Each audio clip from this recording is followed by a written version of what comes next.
Normal दो तरह के प्रॉब्लम है जो ऑर्गेनन की 78 में बड़ा क्लियर। एक प्रॉब्लम है कि आप ऐसी जगह काम करते हैं या आप ऐसी जगह रहते हैं या आप ऐसे माहौल में रहते हैं जब बहुत ज्यादा डस्ट है। आपको डस्ट एलर्जी का अक्सर नाम सुना होगा, वो फलां को जी डस्ट एलर्जी है, फलां को जी पोलन एलर्जी है। आप किस एनवायरनमेंट में काम करते हैं। अब स्टास एक फैक्ट्री होती है, उसमें लोग काम करते हैं। ये जो आपका सीमेंट की फैक्ट्रियों में लोग काम करते हैं, ये रंग करने वाले जो लोग हैं, ये गाड़ियों पे रंग करते हैं, इसमें क्या यूज होता है, उसकी वजह से ये आपके प्रोफेशनल या आपकी लाइफस्टाइल की डिजीजेज है। और होम्योपैथी इनको भी एड्रेस करती है। ये ध्यान में रखें कि ये लाइफस्टाइल की डिजीज है। आप मास्क पहन लें तो शायद आप डस्ट से बच जाए। इसमें यह कहता है कि अवॉइड द कॉज, कि आप उस कॉज को अवॉइड करें या उसके नजदीक रहना छोड़ दें। लेकिन जो इन्फेक्शियस डिजीज है, जो हमारा टॉपिक है, जो इन्फेक्शियस डिजीज है, वो आपका पीछा नहीं छोड़ेगी। वो तो आप यहां से गुजरे, एक बंदे ने यहां ड्रॉपलेट किया टीबी का जरासीम, तो आपको तो मिल गया। कितना बचेंगे? नहीं बच सकते। यहां इन्फ्लुएंजा का छोड़ गया, यहां आरएस वायरस छोड़ गया, यहां स्ट्रेप्टोकोकस छोड़ गया, आप उससे कैसे बचेंगे? और हनीमन फोकस इस बात पे करता है। दुनिया मसाइल का भी शिकार इस बात पे है कि यार जो इन्फेक्शन डिजीजेस है उससे कैसे बचा जाए। और उससे बचने के लिए उन्होंने क्या किया? वैक्सीन बनाई। लेकिन वैक्सीन बचने के लिए बनाई, जब हो गया तो फिर ठीक नहीं हो सकता। तो जी डॉक्टर साहब यही है ना, हमने जो मेथड्स बनाए ये प्रिवेंटिव भी हैं, ये क्यूरेटिव भी हैं, ये कॉम्प्लिकेशन को भी ठीक करते हैं, ये कॉम्प्लिकेशन को भी ठीक करते हैं। हम ये देखना चाहेंगे कि हमारा जो टॉपिक है आज का, मैंने थोड़ा थोड़ा आपको इसलिए टच दे रहा हूं कि आप कहीं आप किसी वजह से मिसलीड ना हो जाए। आपको एनवायरमेंटल सिचुएशन को भी मद्देनजर रखना है, उसको नहीं भूल जाना कि वो कह रहा था यहां तो स्ट्रेप्टोकोकस निकलेगा तो तुम्हें स्ट्रेप्टोकोकस देना है, और यार इसको तो डस्ट एलर्जी है, तो डस्ट एलर्जी है तो फिर आपको कोपोतोज की तरफ जाना पड़ेगा, आपको स्पोंजिया की तरफ जाना पड़ेगा। पोलन एलर्जी है तो आपको शबाडीला की तरफ जाना पड़ेगा, आपको आर्सेनिक आयोडाइड की तरफ जाना पड़ेगा, आपको ट्यूबरकुलोनियम की तरफ जाना पड़ेगा, आपको मेडोरिनम की तरफ जाना पड़ेगा, आपको इन्फ्लुएंजा की तरफ जाना पड़ेगा। तो हमें कंपैरिजन, जब मेरे पास मरीज आएगा तो मैं कंपैरिजन फौरन मुझे करना चाहिए, ये कोरिलेट करना चाहिए। नहीं हार्ट साथ तो नहीं शामिल, पहला वहीं हार्ट नहीं है, फिर हम लंग्स पे आ जाए। एनवायरमेंटल है उसको डिफाइन करना, एनवायरमेंटल है उसको वहां में लगा कर लेंगे स्टेप पे, फिर आपके पास सिर्फ इन्फेक्शन आ जाएंगे।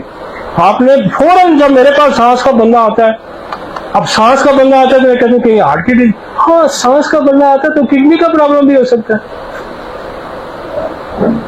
देखिए ये ब्लड जहां जहां जाएगा, अब किडनी फेलियर हो जाएगा तो फिर भी क्या होगा कि आपका जो वेस्ट मैटर है या पानी जो है वो बाहर नहीं जाएगा, बाहर नहीं जाएगा तो पानी जिस्म में जमा होगा, जिस्म में जमा होगा तो अल्टीमेटली वो फेफड़ों में आएगा।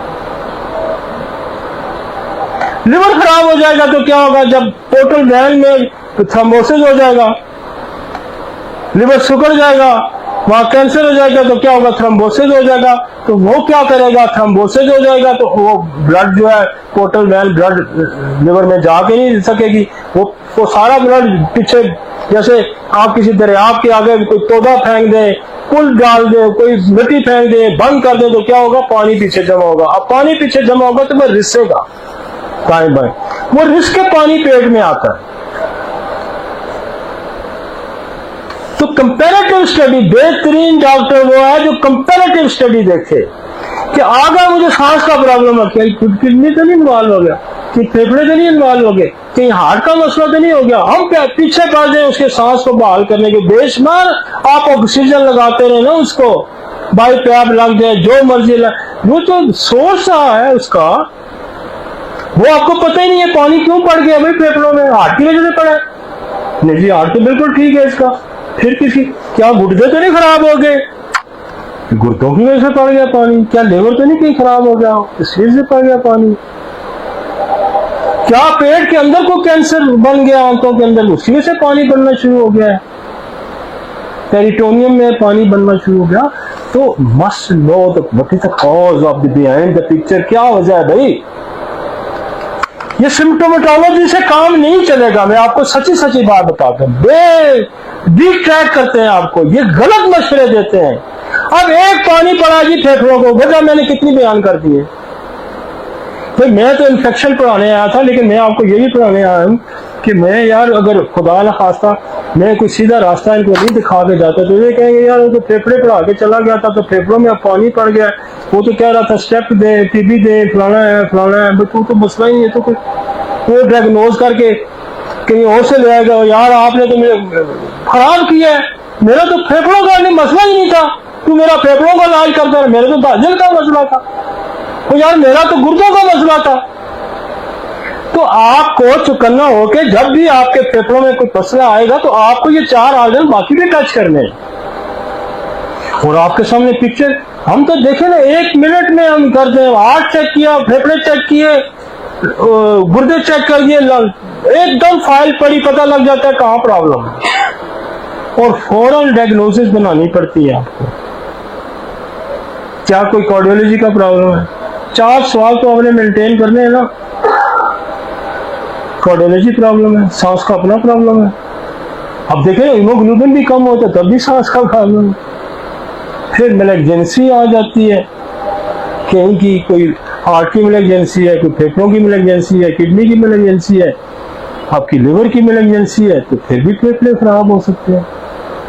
तो हमने मरीज जब हमारे पास आएगा तो हमने ये चारों तरफ गौर करना, एलर्जी का भी गौर करना, किस माहौल में रह रहा है, कौन पहला सवाल होता है नाम क्या है, वालिद का नाम क्या है, काम क्या करते हैं, उम्र क्या है, उम्र की भी डिजीज होती है। बच्चे अक्सर हमारे पास आते हैं जो निमोनिया का शिकार होते हैं, बच्चों के फेफड़े कमजोर होते हैं, फौरन निमोनिया का शिकार हो जाते हैं, और निमोनिया वाले बच्चे हमने जैसे देखते हैं क्या इसको वाकई निमोनिया, क्या इसको एएसडी वीएसडी टीजी तो नहीं है कहीं। तो अब जो बच्चे हार्ट के मरीज होते हैं उनको रिपीटेड निमोनिया होता है।